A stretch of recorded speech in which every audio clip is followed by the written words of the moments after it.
ik al vrij rap besloten dat we dat samen gingen doen. Dus een cd maken. We er bezig van, we gaan dus opnames digitaal aanbieden op het internet. Nee, maar aan de andere kant mag ook wel heren, voor de meesten die heren tot ik vast te pakken, en ook wel een cd'tje maken.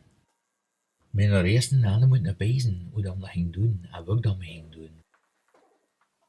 En dus ja, achter 5 en 6 hebben we het zo van.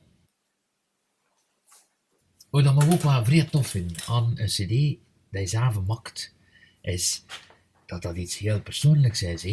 Iedere cd is een nee dat je legt.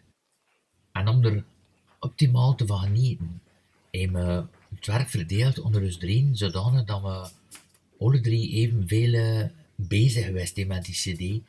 En dat we dus alle drie eigenlijk een beetje vader voelen van die cd. Nee, want ten laatste, het is dus kind.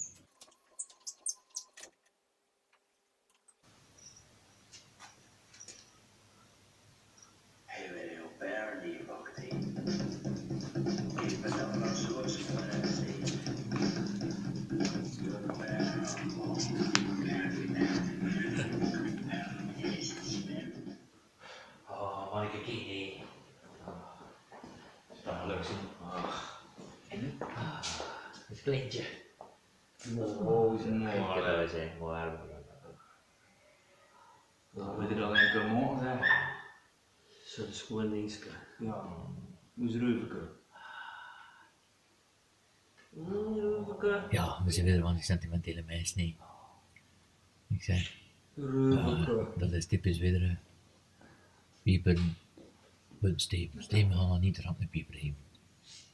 Ja, kijk, dat is een typisch Steven, zeg. Dat niet. Oh.